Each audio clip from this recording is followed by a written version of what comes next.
Well, good morning, everyone, and welcome to Blues Game Day Live. I'm Darren Pang alongside Kelly Chase. We're in the nation's capital. This is Ottawa, Ontario, Canada. Chaser, the home of Darren Robert Pang, the night after Darren Robert Pang night at the Ottawa 67s game. Yeah, and thanks for coming there last night.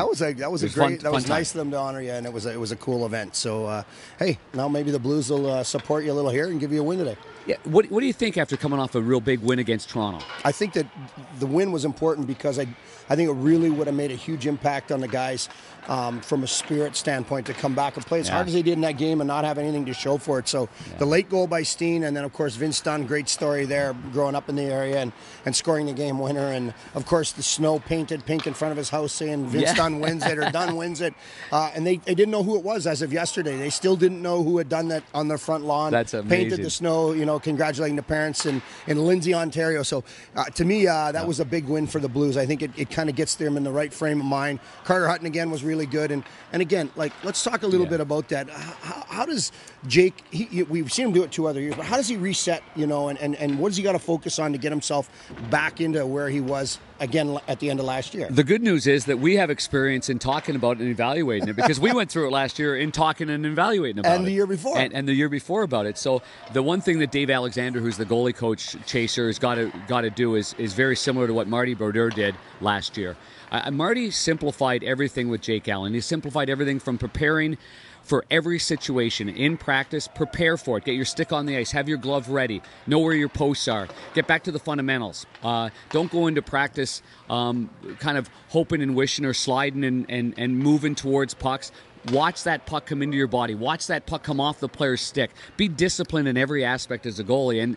And again, I go back to the experience, but having Marty here last year to do it with Jake means that Marty can go over to Dave Alexander and say, Dave, what is it you're looking at? Because I've done this before. Right. And so now they can work together, and with Jake Allen, and Jake Allen knowing that he's gotten out of it, because you don't want to overblow it, because every goalie goes through this. I mean, Henrik Lundqvist went through it this year. He went through it last year. Carey Price went through it last year. He went through it again this year. Right. So it's not like this is something, it's just a Jake Allen thing. It's not just a Jake Allen thing. But there is a key here, Chaser.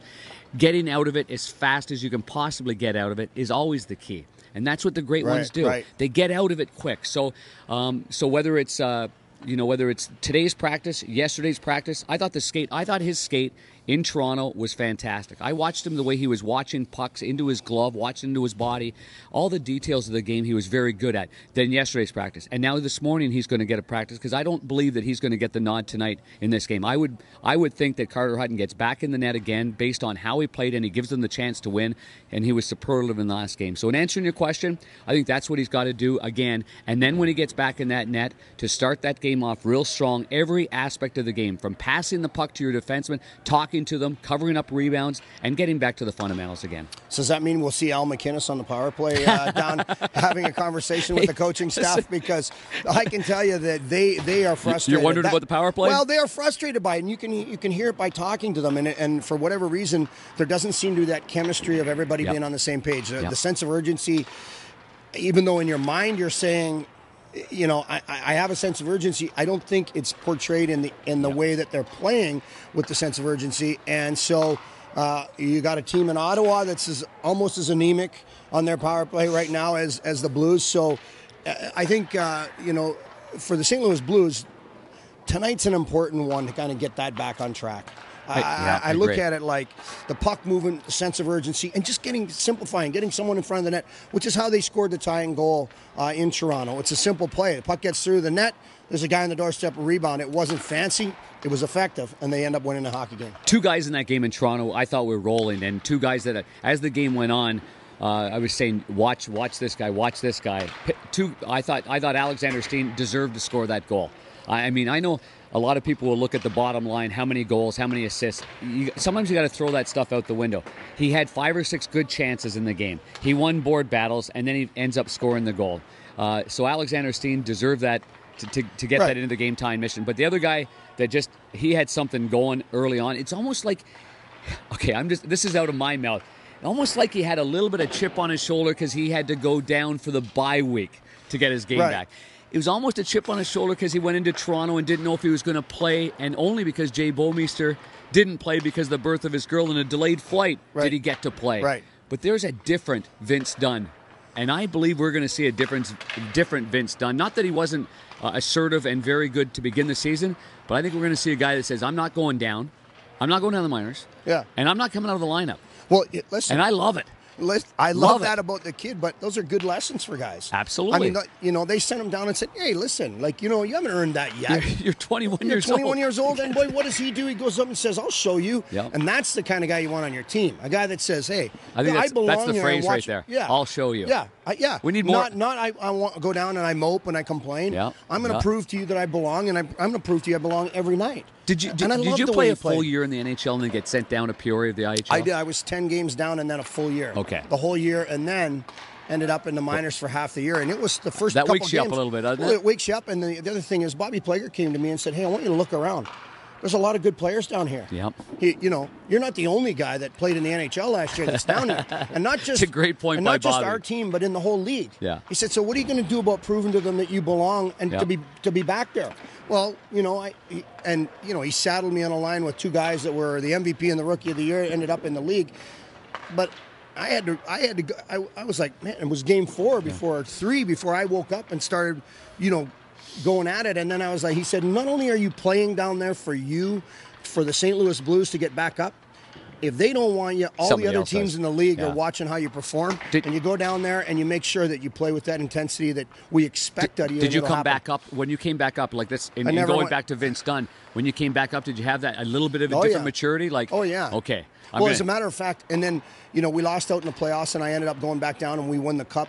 And my expectations of myself the next year at camp were much higher. Yeah. Like I thought I was going to make the team that year. I didn't. And the next year I came back, I didn't take it for granted. And I can honestly tell you the lesson for me was till I ended my career, I was never comfortable at training camp. I was never comfortable going, you know what, I'm on the team. Yeah. And I think that Vince Dunn got a lesson, and I think he's going to say to them, that's the last I'll see of San Antonio. That's the last I expect to see of Chicago. Yeah. And he does belong up here. Oh, if he can he's play terrific. at that pace. Yeah. And maybe the other guy, Tage Thompson, too. He went down, and that the cushy plane rides and the Ritz-Carltons and the 1,600 thread count and the yeah on the sheets and the down pillows, right? And 9 meals a day. Well, the funny thing about it was I talked to him about it, and he goes, "Team's playing great. It was great. Got to play. I know, but, good attitude. Like a great attitude out of him as well. So I like that those young guys have an appreciation, or more of an appreciation for the league now.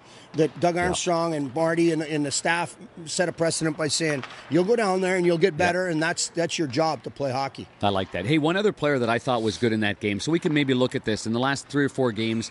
Ivan Barbashev playing on the left side with Paul Stastny, and by the way, Paul Stastny's playing some great hockey as well. With Vladdy on the right side, Tarasenko. But let's talk a little bit about Ivan Barbashev. What he didn't do early on, he's doing now, isn't he? Winning board battles, in on races. There were several times where the Leaf defenseman was in before he was. He came out with the puck. That's the guy that I remembered last year. Well, that's the thing that they expected out of him after I think he had a huge growing point last year in the season. Yeah. And then you tell me if I'm wrong. I think that he had a little bit of resting on his laurels a little bit. Absolutely. I didn't come with that same sense of, I need to make this I think that's team. the theme of our morning show here on Blues Game Day Live. Well, it's true. And so, he's starting to, the little things have matured and mastified into big things. And I think that when you look at a player like that, that's what you need to see. But again, we've talked about this before. We need more out of more guys. Absolutely we do. Absolutely we do. So looking at tonight's game, not sure about the changes that are going to be made. There's no need to make any changes. The only one interesting would be, I thought Thorburn was fantastic. And Zach Smith, number 15 for Ottawa, he always plays with an edge. Yep. You go back in the history of the Ottawa Senators and the Blues with he and David Backes and he and Alexander Steen. Right. He plays hard. I like watching him play, actually. I think he's and I thought last year for the Ottawa Senators in the playoffs, he was a good player.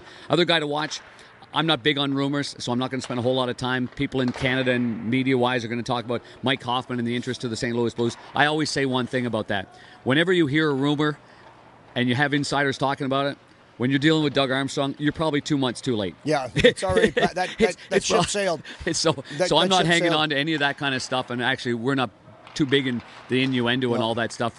But Hoffman's a fun player to watch. He shoots the puck real hard. Well, finally, Bobby him and Duchesne are starting to have some chemistry. Yep. So, and Bobby Ryan's been good against the Blues. Bobby Ryan has always been a guy that's been really tough against this team. For whatever reason, he seems to elevate his game or have great games against us. So the Ottawa, aside from their record, they've got a lot of players too that have a lot to prove. So, you know what? I expect that it's going to be a tough game here tonight, and no different when we get back home. Kind of a sleeper game for everybody out there because all the guys that go into Toronto, the atmosphere, it's Toronto, it's the big city.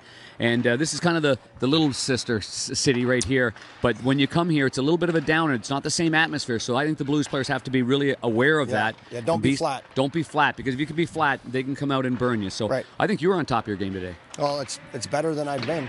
I don't know why I'm fired up. It's the Rideau Canal. Yeah. It's the nation's capital. That's right. All right. Thanks, big boy. All right, great. Have a great one tonight on KMOX. As well. And we will do the same thing on Fox Sports Midwest. So along. Oh, boy, this is a good day, huh? I'm going to get a rest today. Huh?